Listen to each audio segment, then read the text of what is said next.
my mom always said, closed mouths don't get fed, and that's real. It does not get fed. Like a lot of these things that have come to me, these blessings, these opportunities, are simply because I asked for them Mhm. and I went and grabbed it. A lot of people, they be like, "Oh, that would be cool if I did that," or "Hey, can you do this for me?" Nah, bro. Like real rap, ain't nobody gonna help you. Only person that's gonna help you is yourself. A lot of the times, like you can ask other people for help. Sometimes they'll say, "Yo, I got you," but most of the time, when that "I got you" comes, it's always a big question mark. Get your water and keep some wine. I should have had some wine. With exposure, execution, and consistency, there is nothing you can't do. Just keep planting. Before we get into today's podcast episode, make sure you go to theresponsiblehomegirl.com and download the free money management guide that I have created for you. Most of the time, when people are starting their personal finance journey, they know that they want to do better with their money, but don't know exactly where to start. The money management guide is a great way for you to look at what you have going on right now and to take steps so you can get better. Like, I don't want you to get overwhelmed, like, oh, I need to do this, I need to do that, I need to do this. No, I want you to have a seat, literally sit down, assess what you have going on, and the free money management guide that I created for you will do just that. So make sure you go to theresponsiblehomegirl.com or just click the description, or just click the link in the description box below and go get that. You'll also be on my email list where I'll send out different tips, gems, personal finance stuff, business stuff, all of the Responsible Homegirl things. So make sure you click that link, download that free money management guide, and get your personal finance journey started because, baby, inflation, I'm feeling it. All right. Hey y'all, thank you so much for tuning in to another episode on the Responsible Homegirl Podcast. I am Kiani, the Responsible Homegirl, and this is a space that I have created so I can help young adults become financially responsible and wealth conscious. So the way that I do that is by one, sharing financial education, and then two, interviewing amazing entrepreneurs who are building their wealth through business. Okay. So today, y'all know y'all been rocking with me for a little while. I have a series on my podcast called Think Like a Mogul. And basically, Think Like a Mogul is where I interview entrepreneurs who are either from South Carolina or live in South Carolina, just so I can hear some more about their backstory, how they built their brands from the ground up, and of course, how they think like a mogul. So welcome to the podcast, SCrib. What it do? What it do? What it do? How you feeling this Thanks for morning? having me, Of course. girl. I mean, I'm busy. I'm tired. It's the morning time. I got to see these kids this morning. The reg, just the regular stuff. Right. Yeah, I promise you, this is the only man I know who go to his 9 to 5 and have like 50 gigs to do after Girl, school. Yeah, it's crazy. It's crazy. But when I tell you just an impeccable work ethic, like work ethic through the roof. So I am super excited about having this conversation. And I'm pretty sure I'm going to learn a whole lot from you and everybody listening. me? Oh, yes, you. So, Scrib, I always start off the podcast with asking my guests, can you give me an irresponsible financial decision that you've ever made? Oh, irresponsible one. Hmm. Um. Oh, it was when I bought my car that I currently have. Hmm. So I literally went. I think my car was having issues. Like I had a Hyundai Elantra. It was like a 2017. Hmm. This was back in 2020, and I was just like, I just tired of this car. Like I just went to the dealership. I didn't even ask my wife about nothing. I just went, sat down. I was like, I want a Jeep. My man was like, you want it now? I said, yup. I said, I want that one right there. And he was like, okay. So my credit good, it don't matter. I was like, check it up, do whatever you got to do. Hmm. But I literally bought it for like, I want to say I bought my Jeep because it was the year of the actual, like when it came out like 2020, it came out. That's what I had.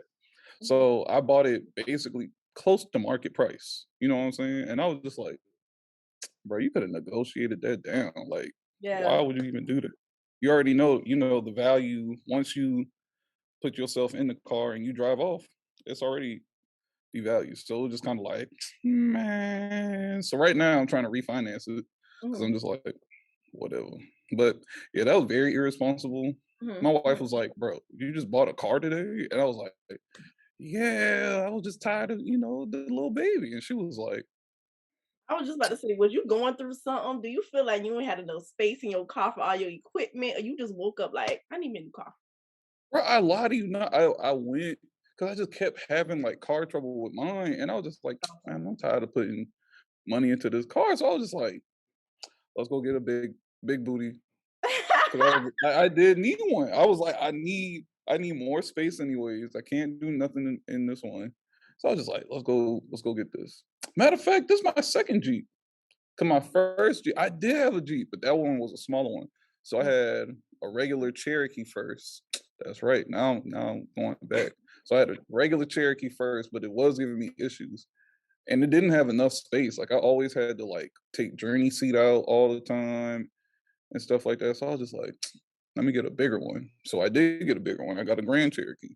Yeah, And now, I mean, it works out, it's cool. yeah.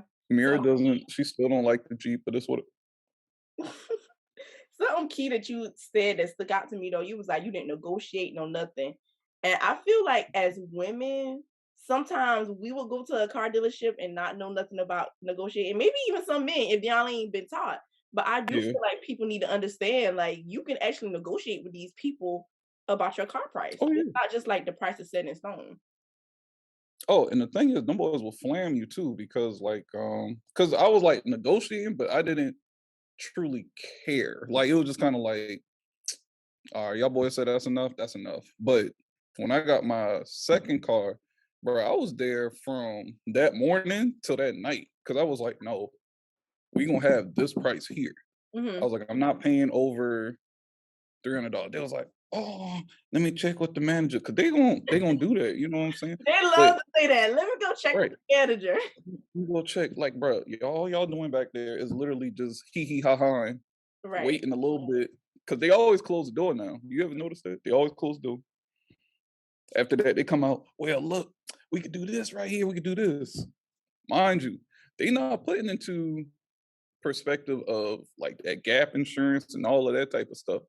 So once you get into the actual place and you be like, oh yeah, that's a good number. The boys like, well, you need this and this. You'd be like, Really. hold up now. I know I just told Buddy out there that I said I can only do this price. So what is this? Yeah. So that's how they get you. You really have to you have to have patience in the car dealership, pretty much. Like definitely have that patience. That is definitely key there.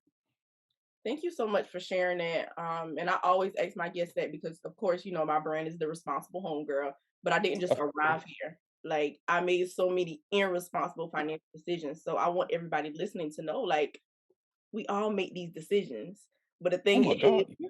once you know better, you do better. Okay. Oh, you want to know a real funny one though? Go ahead.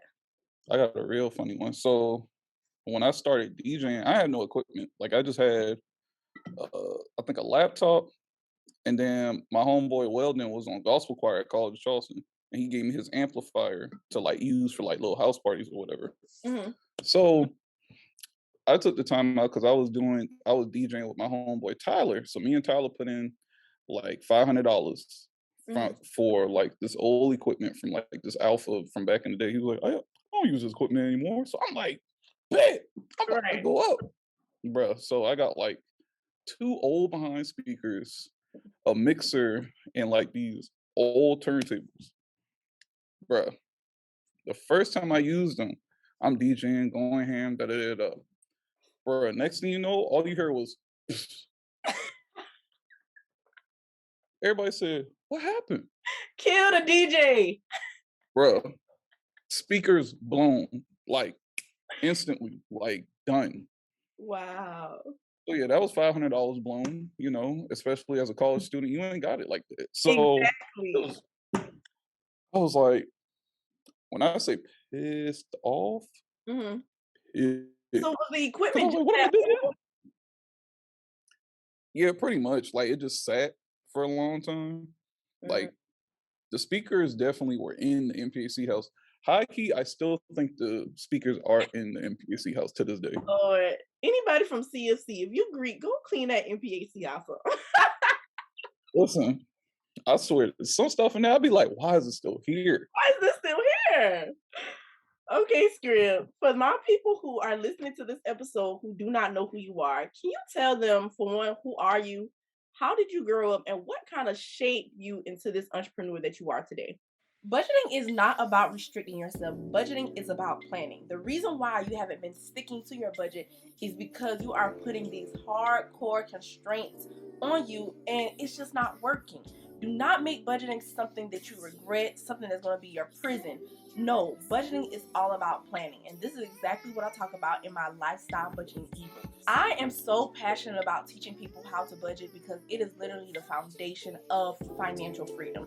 I know you are probably watching this podcast episode because of the cute title or because you're inspired by this business owner or you need to learn more about personal finances, where I'm here to tell you, once you get your budgeting down pat, everything else flows from it. So click the link below and download the Lifestyle Budgeting ebook. Now this is the 2022 edition, so I went back, added some more stuff to help us fight inflation, fight this future recession, and all of the things that can possibly come our way when it comes to personal finances. So like I said before, budgeting is not about restricting yourself, it is about planning. Get my full process, my full guide to how I manage my money without stress. Click the link below and download your 2022 edition of the Lifestyle Budgeting ebook. And I got something special for y'all. For all of you who are listening right now on the podcast, use the discount code PODCAST, PODCAST, for 10% off of your order. So use the discount code PODCAST for 10% off your order. And let's get right back into the episode. Well, hi everybody. My name is DJ SCrib. My actual name is James Vickers. It'd be so funny that people don't know my actual name, so that's always hilarious. So I don't know. I feel like it chose me versus I chose it. Being a DJ was never like something I was always like, oh my God, that's so dope. Like that's cool or anything. It wasn't until I got to college I really pursued being a DJ, and I think it was only because I was watching. I don't know what that show was called. It came on VH1. It was like Mix Master or something. Mm-hmm. And I saw this guy cutting up on some turntables, and I was just like, "Oh, this is dope! Like that would be fire if I could do that in college or whatever." Then of course, we had Spectra, and Spectra is a program at the College of Charleston. You know, for minority, first generation students, whatever. They come into college early. Blah blah blah blah.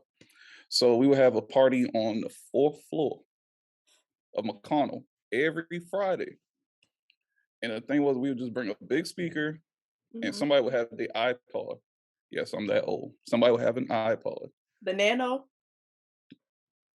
It might have been a Nano. Touch screen. But they would hook it up into the little aux.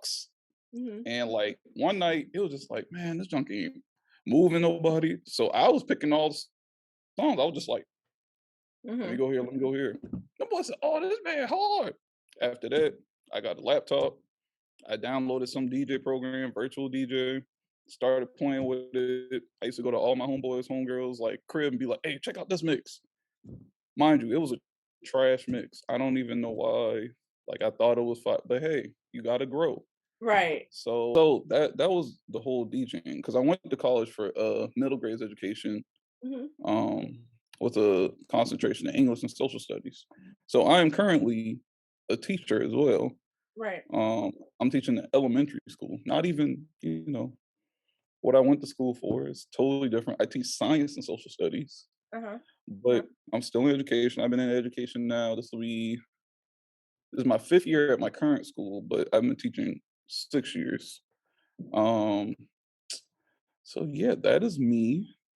Entrepreneurship came, I think, solely based off of the fact the way I was raised. My mom, I just kind of saw her struggling throughout her lifetime, and I was just like, bro, I never want to be at that state where, like, bro, we used to have to boil water just for some hot water because when you have the bills for that, or well, we had the money for that during a certain time. It would be times when it's like freezing in the house.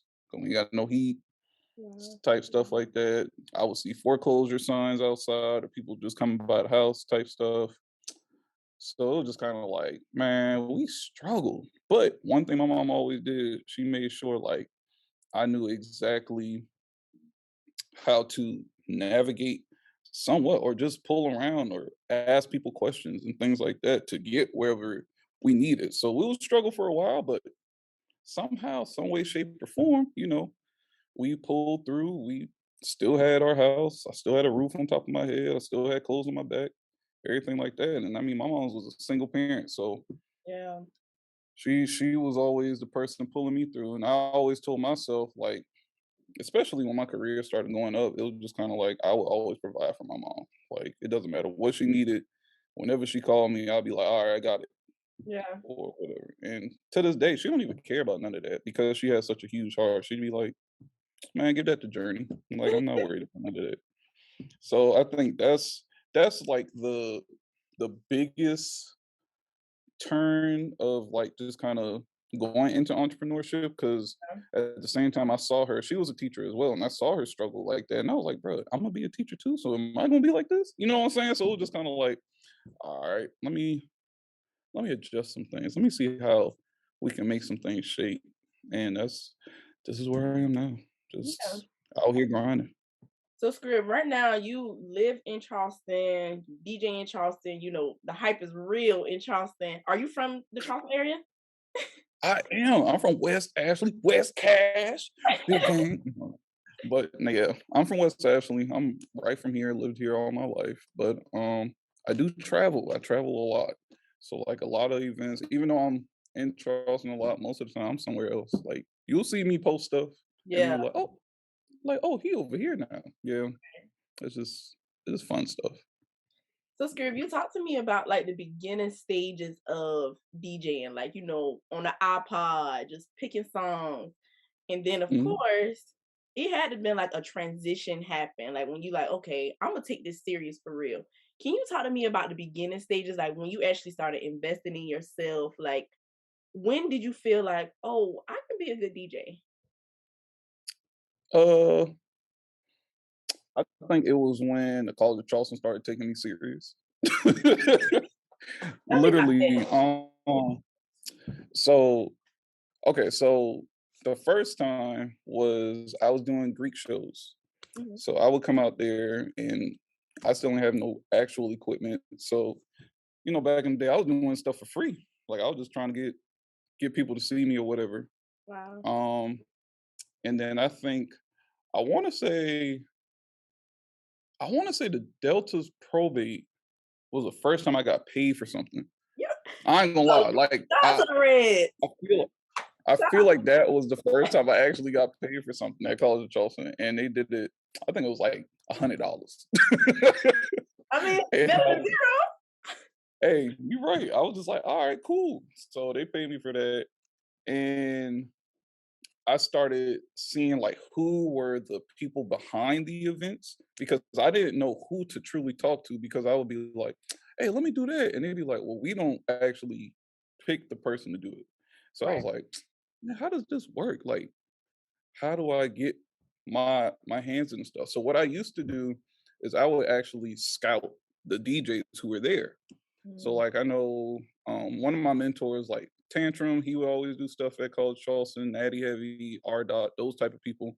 They would do stuff, and I just asked them like, "Yo, who booked you for this?" Da, da, da, da. So once I found out who was booking, um, I found out the organization CAB was over a lot of these things. Right. So I finally found out presidents, all the people. Um, and then I had shouts out to Kimberly Ohanika.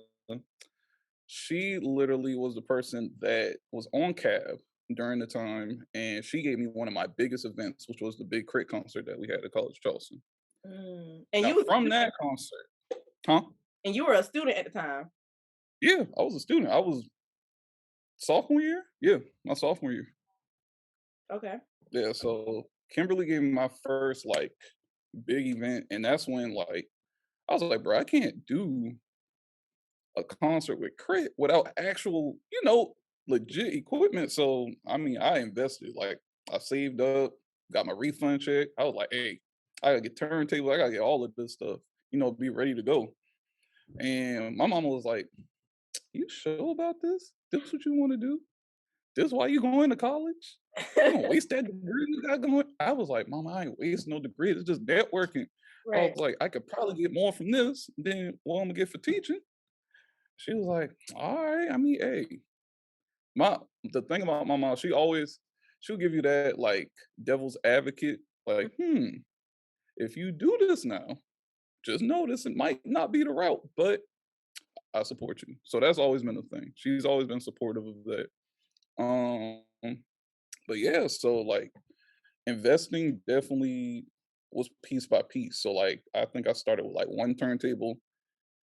I would figure out how to make some more money, or I ask somebody and be like, "Hey, let me get this off you." Mhm. I saw like a bunch of DJs who were just, like selling stuff, they old equipment. I'm like, look, I'll take whatever. I don't care. Yeah. So I mean, I had pretty much trash equipment. Like it was old, it was ran down, but I made it do what it do, and from there it just kept going. And it was all simply just finding out who are the event planners, because Yeah. that's who you want to talk to. You never want to talk to the people who are doing the event. It's like I need to know the people behind the scenes. Like who are those guys? Because those are people with the money. Those Right. people that control everything. And yesterday I saw you post on your IG story. You was like, building relationships and meeting people is key. And I'm like, yes, that is so true. So can you touch on how that has helped you build your DJing career? Because like you started off literally on an iPod, and now I think I remember you saying like you was booked out for like half of 2022. So can you Oh talk yeah, that's to a us fact. about that? All right, so I always say networking. So put it this way, networking is important. Yes. Like getting to know people, getting those contacts, having those conversations is always important. But having a great relationship is the biggest part, Yeah. the biggest takeaway from that. Because simply, um, like I'll give you an example. Just yesterday I got a call. It was this lady, I just did her daughter's baby shower like Sunday. Hmm. So did that event. It went well. And then she called me yesterday, and I'm like, "Dang, she calling again? Like, what's going on? Did I was like, she paid me, right? I was like, I don't think, it's whatever." I don't check So the she was, account. hey, listen, Light I was flag. like, right. I mean, oh, she paid me. I mean, I'm good. So I don't know what Right. she called me about. Right. So she was like, "Hey, SCrib, people say you did such a great job." Da, da, da, da. And she was like, "Well, I got another gig for you." So it's just like instantly. And Right. the thing was, the first one, I was just like, all right, I'm gonna give you a little slight just because you never heard me before. Like I always give people like discounts on their first time getting me, because they don't know what to expect, but they Right. also don't know my prices for real. So it's Hmm. just kind of like, all right, I'm gonna help you out. You help me out. You feel me? Yeah. So the second one I told her, I was like, well, I'm gonna go to my regular prices if that's okay with you. And she was like, man, listen, you can go triple your price. I don't care. Yeah. You do the damn thing. So I was just like, that's love. I appreciate that. She was like, boy, I told you I was gonna save your number. We Mhm. gonna keep calling you back. So it's just like the relationship, your first impression of people, how you actually greet people. I always tell every person that I talk to, like people coming up in any type of industry, not just DJing, but I tell people, always greet people with a smile, Mhm. see how their day is going. Like just small conversation. You ain't gotta be weird and be like, well, hi, I'm this person. Man, just regular stuff like you would talk to Right. anybody else. So like just keeping relationships so consistent. Like why am I at the College of Charleston so much? Because I literally talk to these people all the time. And Relationship. like even on my IG story, when I said I got my biggest contract, um, it wasn't for everybody thought it was for the festival I got coming up. It's not for that. It was for College of Charleston. Like, Wow. yeah, they're paying some money now. So the thing is, it's just going up is much appreciated, but it's because the more things you do for people, the more you're going to get back. And I also think it's interesting because when I first got out, especially at the College of Charleston. I think Moonlight Breakfast, because I Mhm. don't think you were here. I think you were here when I did Moonlight Breakfast, so you never saw the other DJ. All right, so like there was this old like Mm. Keone. When I tell you this joint used to have us tripped out, we used to be like, bro, this could be so lit if SCrib did it. And Yeah. I was just like, oh, for real? Like, bro, come on. So, because we And used to go up there, request a song. for people that don't go to CFC or didn't go to CFC, can you tell them what Moonlight Breakfast is and why it's so important to Black culture there? Listen. so, so Moonlight Breakfast is basically a huge event on campus. It's like at 10 to 12, and it's right before final start. So you're really supposed to come there, eat, party, and then go to the library, wherever you like to go to study. So the thing is, when we get there, when the Black culture gets there, we turn up. And I mean, when I say turn up, we standing on top of like tables. We be in The whole Greek. club. It's a club. Like it's legit a club. And I think it's always funny because they be like, SCrib, I feel like they don't even come here to eat no more. And I was like, no, they don't. That's not the case. I was like, it's a big party. Right. And it's so funny because with Moonlight Breakfast, the the um the atmosphere definitely changed when I got into it. And that was straight networking. Like I was like, bro, I want to do Moonlight Breakfast. And they told me no so many times. They were like, nah, we've had this person for all these years. Da, da, da, da. But I was like, listen, I was like, I know what students want. Right. I'm a student myself. And it took a lot of convincing. I had to sit down. I mean, I was in like 3, 4 offices a day, just trying to convince them, like, bruh, I will do whatever y'all need me to do. I was like, I got clean music, I got white music, Black music, Asian music, Hispanic music. I said, whatever y'all want, I can do it. I promised that. They Right. said, all right, we're gonna give you a shot. I was like, give me a shot. That's all I asked. And I think I charged them the first Moonlight Breakfast, I think was like maybe $200, $300, Mm-hmm. if that. Wow. Charged them that. I turned that thing out. They said, well, if you want DJ SCrib back, because back in the day you had to take a survey. Uh-huh. So it was like, if you want SCrib back, make sure y'all put that on the survey, bruh. That survey literally, I think they told me it was like 98% that just said we want SCrib at all Moonlight Breakfast. So it was like, that was simply consistency, like talking to people. It was me saying, I'm not gonna give up because I want to do this. Yeah. You know what I'm saying? And a lot of the time, some people have just been like, all right, they just got this cat. They used to that. It is what it is. And you was bold enough to even put yourself out there to have the conversation.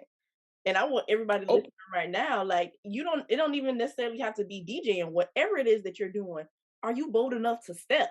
Because literally your opportunity is on the other side of you asking for something. that's it. My mom always said, closed mouths don't get fed, and that's real.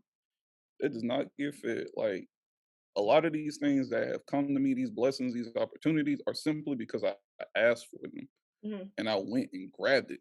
A lot of people, they be like, oh, that would be cool if I did that. Or, hey, can you do this for me? Nah, bro, like real rap, ain't nobody gonna help you. The Mm. only person that's gonna help you is yourself. A lot of the times. Like you can ask other people for help. Sometimes they'll say, yo, I got you. But most of the time when that I got you comes, it's always a big question mark. Because Mm-hmm. do they really have you? Do you know if they really plugging you in like they say they are? You don't know what's going on behind closed doors. So a lot of the times I tell people, like I'll set up different like little interviews and times. I'll be like, yo, let me talk to so and so. They'd be like, hey, I got you, I got you. I'd be like, no, no, no, no. I was like, give me their contact. I'll Yeah. contact them myself. Because I don't want you to be no middleman. Like I will do all the talking for myself. I communicate that. I know exactly what I want to say. I don't know what you about to say. I know what I Exactly. want to say though. Right. So I think a lot of people have to understand that too. Like you really have to take the responsibility into yourself and be accountable instead of thinking everybody got your back because nobody does. Right. Or waiting for somebody to put you on. I feel like a part of your story is you actually work. And the reason why you so booked out is because you actually a good DJ. Like you have the good, like I would say you have the talent to create a bomb atmosphere. It don't matter if we at the College of Charleston or if we at a party. It really don't matter. So can you Yeah. talk to my people about the importance of investing in your craft and what makes a good DJ a good DJ? This episode is sponsored by Kikoff.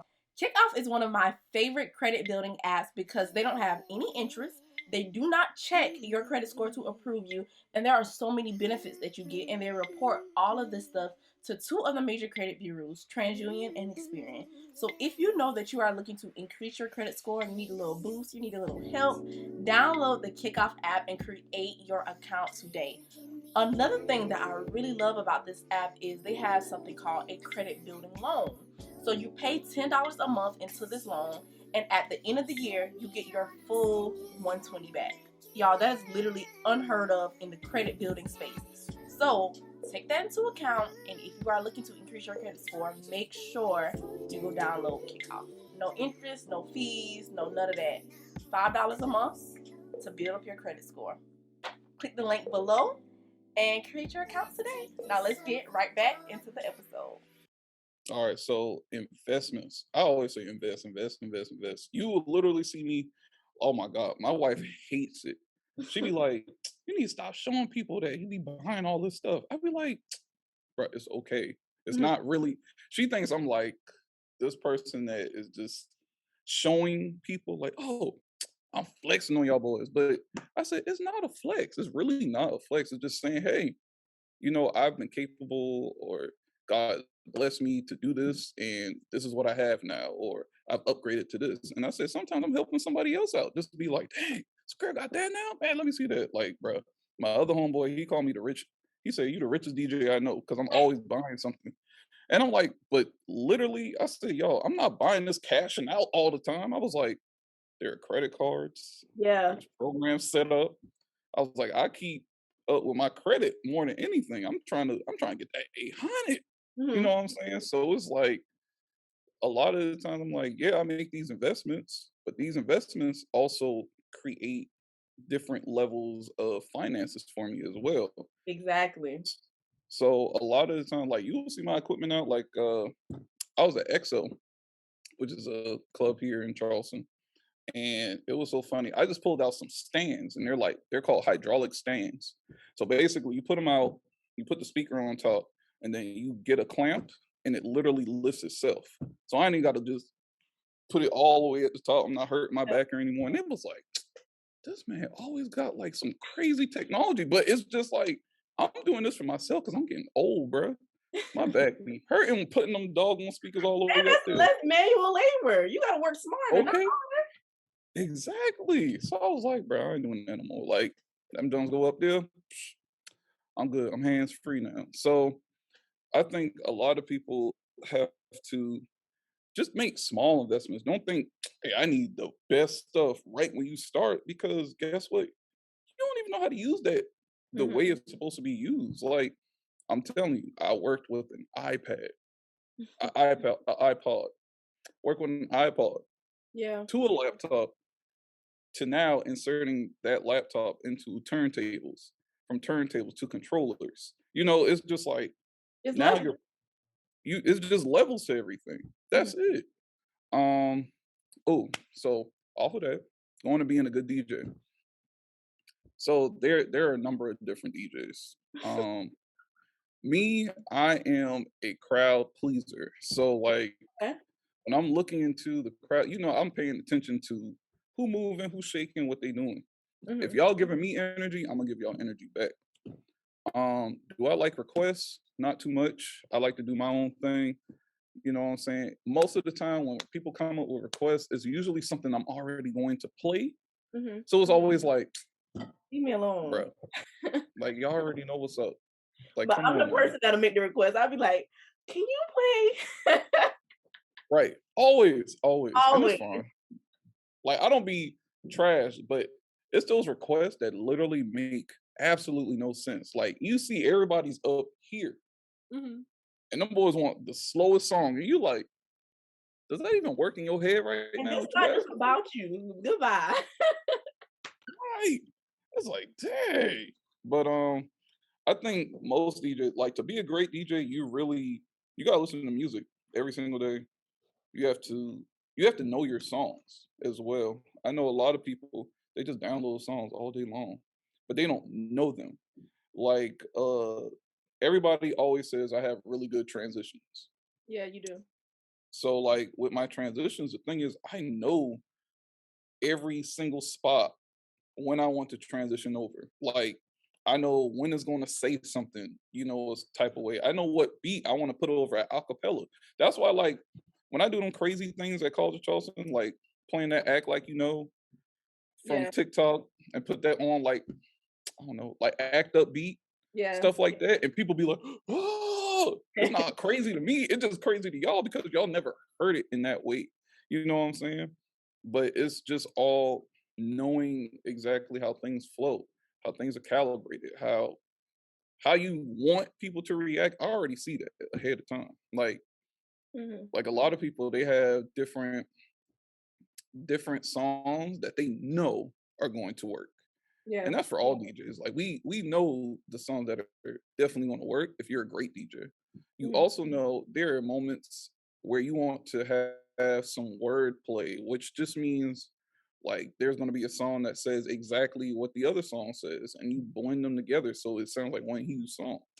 There's called like what's the thing, tone play. So you play with the actual beat while it's playing. Definitely put myself up there with the greats. I already told D Nice come see me because I would trash that boy. But it's just like stuff like that. I just have fun, man. I honestly just have fun at what I do. And Like this it just, conversation, this is making me understand that DJing is deeper than just playing songs. Like oh yeah. it's definitely more to it. Like, oh my God. Like, okay, so well, I'm about to start putting out, and I can say this on here, it's whatever. I'm about to start doing a lot of content creations online, and it's just so people can see like how I mix stuff, how like literally a day in the life of SCrib is. Because some Yeah, people always be like, bro, how do you even like make time to do what you yeah, do? And I mean, honestly, it comes with sacrifices. Like, I will definitely say my wife is a huge part of my life, especially when it comes to our daughter. hmm, Because, bro, like just last week, I had a day party and a night party. I didn't get to see my family that entire day. You know what I'm saying?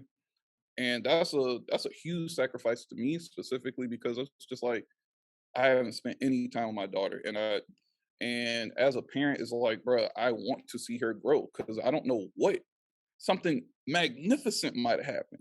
She probably said one of the best sentences of her life, and I exactly. missed it because I'm out here partying with y'all. You know what I'm saying? So it's just like stuff like that is always weird, Hmm. and it creates like this weird shift in balance and stuff. But you also have to have a supporter or someone with you who knows, this is his career, this is how this works. I'm there to help him out when I can, or her out, whatever. Right. But it's always it's just interesting. It's very interesting because my life, sometimes I come home and be like, bro, how did you even, How you did it. how? Yeah, Like, I be looking at your social media and I just be like, I don't know how this man is doing all that he's doing. Like being a husband, a father, a teacher with them kids probably stressing you out listen, and turn around and DJ multiple times throughout the week. So right? I'm gonna say DJ with this career with a popping career like the one that you have DJing. Why still be in the classroom? Talk to me about that. Ooh. Well, I'm about to get out. I ain't gonna Mm, lie. mm. Now I we am getting about the to. tea here on the Responsible Homegirl Podcast. Yeah, yeah, yeah, yeah. So, okay. So the thing is, I put it this way: my third year teaching, Mhm. I told myself, um, I was already ready to go. Like I was like, the only reason I stay in teaching, honestly, is because it's insurance. It's good. Mhm. I have a whole family.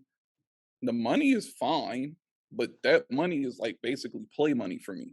Yeah, Like this is the money. This is where some of my equipment and stuff come from. This is some of the time when I'm just out eating. Like everybody will see that I'm always out eating. Like even though my wife will cook, it's like, bro, we still go out to eat all the time. mhm. Or like the trips that I take, that's what this money was for. Now, the thing is, what happened was COVID happened, And COVID showed me how basically the school system really is set up as a business versus it's not set up for success for these students like we really portray it as. Right. So that's really been on my conscience heavy lately. Like this entire year, I've just been kind of like, we're not moving and shaking like we used to. Like it's just not, it's not as passionate for me. Um, but yeah, but going back to saying how I was actually here and doing all the things, being a teacher definitely played a vital role as far as just being inspired by kids. Like Oh, I like that. every time, hey, every time I was in the classroom, things that they always said, or Mr. Vickers, what did you do over the weekend? Because that's what we talk about. They know I'm a DJ, so they know I'm out partying. They be like, "You saw my mama?" Like all types of stuff. This is funny stuff, bro. But they come in, and every day truly was an experience by itself because you never knew what to expect with these students. Right. And I think it was always cool because at this school, I actually did have a DJ class for extended day. So I That's would teach my students how to DJ. They got their own little turntables or whatever. Well, controller, but they still call them turntables because what else do they know them as? So they would play and like for little events and stuff. I would have like a kid do a little set, and that would be my life. Like I'd be like, oh my god, this is so dope that they're doing that. And then in the classroom, like just seeing their little minds grow has always been interesting, or them questioning how something that I taught them freaking a week later, they're like, man, Mr. Vickers, you remember when you taught me about those clouds? Man, I saw them clouds yesterday. Like it's just crazy stuff because they'll just keep going about it. And right. you look at it and be like, bro, Big it's just vibe. curriculum. It's curriculum. I gotta just teach you. You know what I'm saying? Mhm. So I think that's always been interesting. But this double life, it takes a toll. It really does. Um, because working a 9 to 5, like right now, it's the end of the year. You know what I'm saying? So that's in my classroom. It's all blank, ain't nothing around. Like we got boxes. Like I'm about to get up out of here. Right. But the thing is, like I literally went back and was just looking at my room and looking at the students and was just like, wow, like y'all grew up with me as well as I'm growing with y'all. You know what I'm saying? So I think that's always dope to look at. And my first year teaching, when I was at a middle school, it's like those kids right now are in college Wow. because they were in 8th grade. So like I would see them on the gram. They still follow me and stuff. They hit me up, be like, man, Mr. Vickers, you the only person that really told me to go. Mm. Because where they were at the time in their life, I mean, I had students in gangs, I had students on house arrest, I had all types of crazy bad kids. In middle But school, that's crazy. right, and I was middle school, and I mean, they was tough, like tough, tough. And I think I'll give nothing but respect to all teachers who stay in the classroom after this year. Like nothing but respect because there are a lot coming out. A lot of the times it's it's just a I don't think it's even the kids. It's more so like what's going on behind the scenes Mhm. as far as like what we need in our lives. They don't give it to us anymore. It's like we could have survived on teacher salary before, but literally everything is ridiculous now. So A it's like, bro, y'all at still Jacobs is ridiculous. listen, listen, $7? bro. Literally, I fill up my car every week, $100. Yeah. Yeah. Like you messed up. Like, listen, you messed up the whole budget that Mhm. I already was doing with Keone. Like, bro, Oh, I can't. You done oh, messed up my budget for me. I got to do a whole nother budget. Got to yeah. take out some more things that I was spending money on Yeah. because now, it's just like the responsibility is so much bigger. Mhm. Especially for any teacher, I'd be like, bro, you coming into this classroom, you have the responsibility as a parent, Yeah. you have the responsibility as a therapist, you have Mhm. the responsibility as a brother, uncle, sister, cousin, auntie. You are literally this child. you're with this child more than he's actually home or she's actually home. Right. So when they look to you, you got to look back and be like, I have to be on my P's and Q's. Anything that I say, they're going to take back and be like, this is okay for me to say or do. Yeah. Like, bro, something in my classroom, they can't say shut up. Like, don't say shut up. I just Mhm. find it like so rude to tell somebody shut up. Yeah. Because in my head, I think about an adult, and it don't just be shut up. It be like shut the up. Right. So it's like, bro, are you really telling somebody to shut up right now? That is so rude. Yeah. And I think like with all of these students, they can get on your nerve all day long, but they learning, you Yeah. know. But are you engaged with them? Are you having fun, making them feel like children in your classroom? And I think that's the whole concept of schooling that's really gone, is Mhm. making them feel like they're kids. Yeah. Like just because y'all take them out the recess, that don't mean they're kids. Right. Is what they That's do in the 30 minutes classroom, out of the day. Yeah. bro. But yeah, double life, trash. I'm about to go to this single life of just having one thing to focus on. But I will Um, say though, like the double life is still like it's showing me, and I feel like it shows others that there are no room for excuses. Like it can still be done, oh yeah, that's and a fact. they're worth it to have a 9 to 5, like you said. Like some of your money, that's Yeah. your play money, that's your investment money. So people can make it happen. Oh, you gonna make it happen now. Now trust me. So put it this way. So yes, I'm a step out or whatever. Hmm. But at the same time, it's like I'll focus on one thing, but my other plan, there's already something else I've invested into as well. So Yeah. it's never just really I work a 9 to 5 because that's not where all my money come from. All my money don't come from DJing either.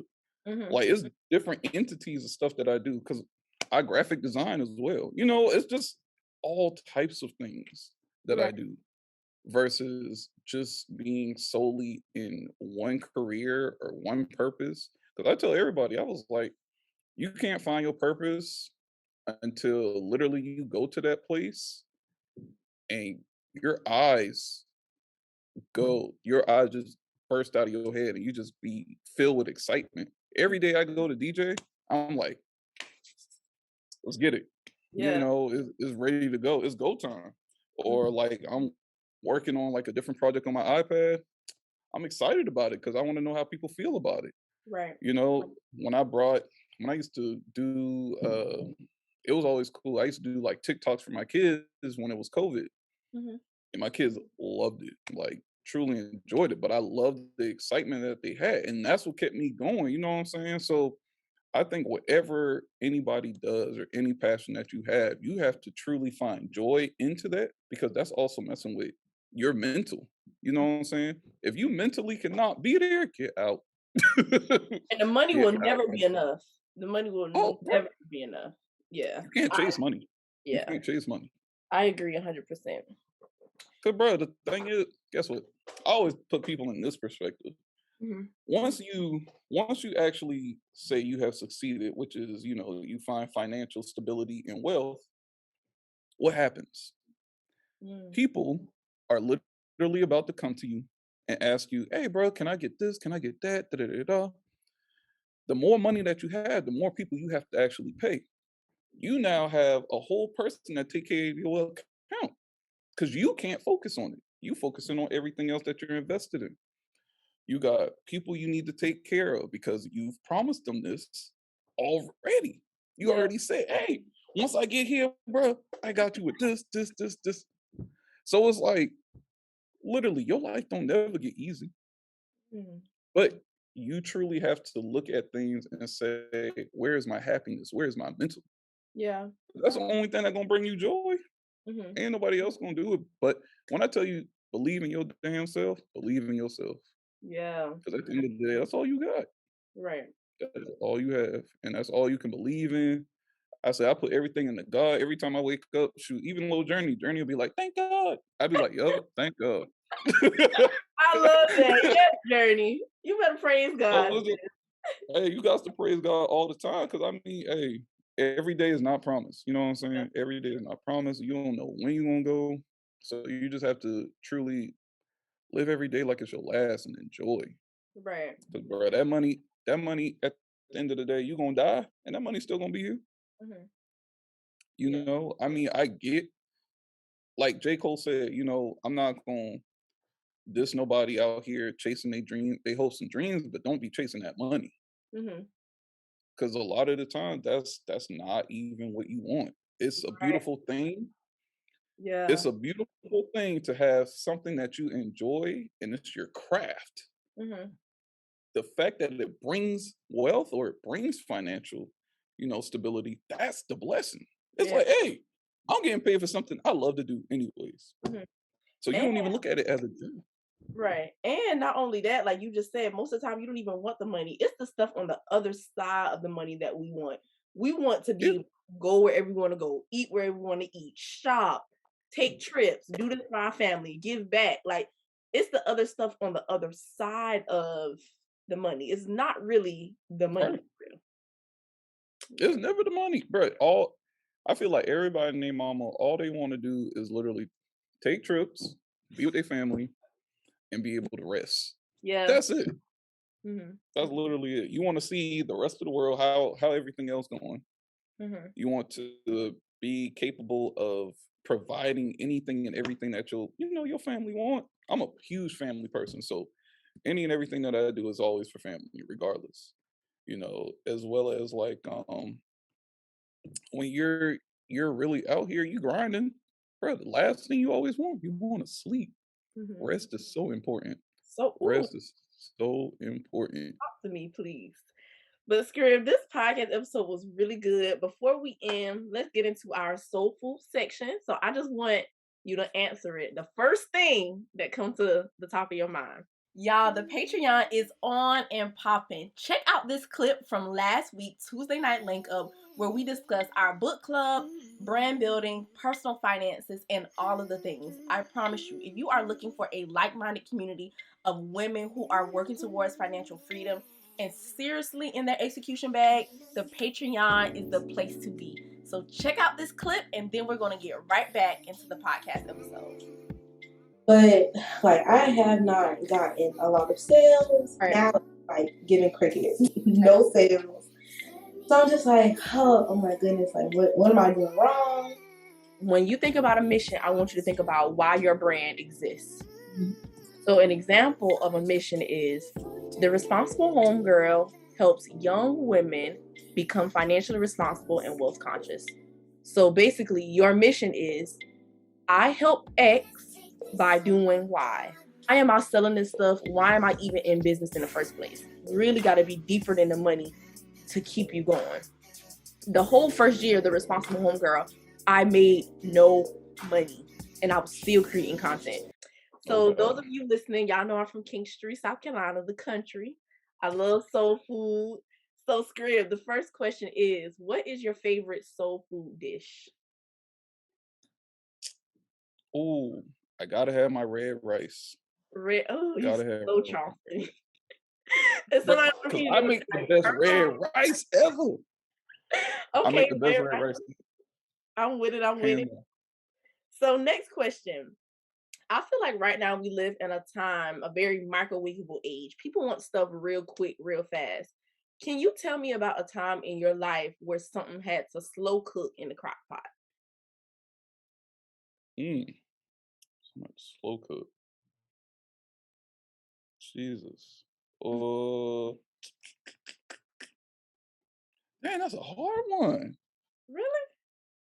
Yeah, that's hard. Someone had to slow cook. Mhm. Um,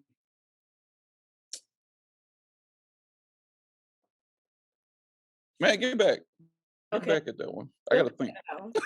Okay. So the itis, once we eat some real good food, we just want to lay on the chair. Tell me something that you're sick and tired of seeing in regards to either money or business. I'm tired of people wanting a handout. Mm, they don't want to Anybody want to work for real? work. They just want to get into the spot and be there. They don't want to Got work. to work. Wow. Got to work. That was a good one. Next question, the go-to. All of us, we have our go-to soul food meal no matter what. It never disappoints. For you, that's that red rice. What's your go-to? What keeps you motivated and inspired to being the businessman that you are? I always say my daughter. My daughter definitely keep me on my P's and Q's all For the real? time. I think literally when she came into this world, I think that's that's the hardest I ever went Mhm. because now I'm not just working for myself. Even though my wife was there, it was just kind of like seeing her little face. It's like, bro, I got to set you up for life. Yeah. Like, just the first time I held her, I was like, bro, now I have to go so much harder Oh. because you are literally you're dependent. You depend on me for everything. Mhm. So it's like, all right, if I got to take care of her, hey, it's about to go up now. Come So on, yeah, Father. definitely journey. Yeah. So we're gonna circle back around to our crock pot question. Slow cooking, slow cooking. All right, something that had a slow cook, I think was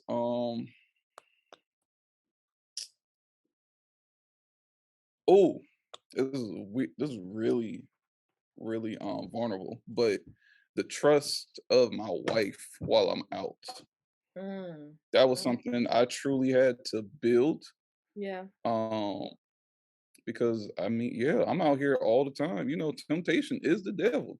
Right. And you see all these people, things you ain't never seen before. Because I swear, the stories I have to tell people, they wouldn't believe. Like some story I told my mom, she was like, "What?"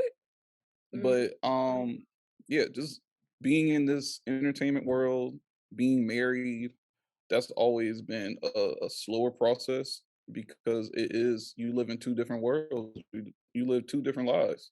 Yeah. So it's like, your wife who is just working a 9 to 5 and she sees just the homely husband versus SCrib who is out here wilding, saying crazy stuff on the mic, being around all these women, things like that. That's a totally different person. And you have to truly be 100 with yourself and say, all right, I have 100% trust in my husband if he's out tonight. Mm. Because most of the time, I'm not coming back till 3, 4 in the morning, stuff like that. So, yeah, that was definitely a slow cooking process. Yeah. In your journey, have you ever had to like put some boundaries in place, push some women back from trying to just do too much because they didn't necessarily know that you was married or they didn't Listen, care? girl, yeah, what? What? Man, listen, everybody out here is on some toxic stuff, especially now. Jesus Wow. Christ, bro, it was so fun. I just had two women come up to me the other day and they saw my ring. They was like, "Damn, you married?" I'm like, "Y'all just be out here, just bro. They don't care no more, and that's the scary part." Or Scary. like, it was funny. I think my first time, I wasn't even actually DJing. That was the funny part. Mhm. It was it was back. I think I was a junior in college, and the person that taught me to DJ, which is DJ Anwar, we was at this spot downtown, and he was DJing, going whatever. He'd be like, "Man, script, hop on real quick. I gotta go to the bathroom." I was like, "All right, whatever." So I'm DJing, DJing, DJing. I don't know what my man's was doing because I was like, "Bro, you've been in there for a little minute." But Stomach. bro, this girl came up and she wanted a requested song, and the song that she asked for it. It was literally something I just could not find it. I was like, it's not here." She Mhm. was like, "I'll suck you if you play it," and I was just like, I Oh, was like, for a song, us. for a song, man. I said, "Golly," I was like, "Hey, this is too much. This is a wild life because I don't even understand."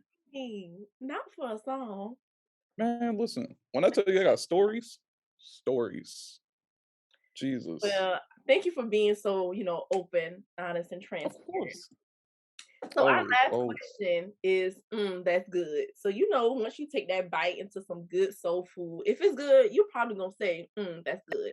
So can you close You out this right. podcast episode with some words of wisdom for either an aspiring entrepreneur or a current entrepreneur to help them on their journey? I would definitely say it will be tough. Mm. God got you. And Just have faith in yourself. Just keep the faith, bro. Like, I can't say nothing else. Keep the faith. Keep going. Keep striving for what you can do. Because at the end of the day, people won't say no, and you gotta say yes in your head. Forget Ooh, what everybody else say. I love that. People gonna say no, but you gotta say yes in your face. That's That's good. it. That's good. Thank you so much, SCrib, for being on the podcast. I appreciate Of you so much. course. This was, like I said, I knew from the beginning I was gonna learn a lot. So this was really good. Thank y'all for listening and tuning into another episode. Like I always tell y'all, with exposure, execution, and consistency, there is absolutely nothing you can't do. So see y'all soon, and thank y'all so much for rocking with me. Bye. If you love the Responsible Homegirl podcast, there are plenty of ways to show your support. I have them also listed in the description box. 1, leave us a rating or review. 2, email me a review of the podcast so that I can share on social media. 3, I have listed our PayPal where you can send whatever you feel led to send. Or 4, by joining our Patreon, our exclusive community where we host book clubs and we talk about all things personal finance and entrepreneurship. Whatever you decide to do, just know that I am so grateful and I appreciate you for sharing the Responsible Homegirl with all of your homegirls and all of your homeboys. Thank y'all so much.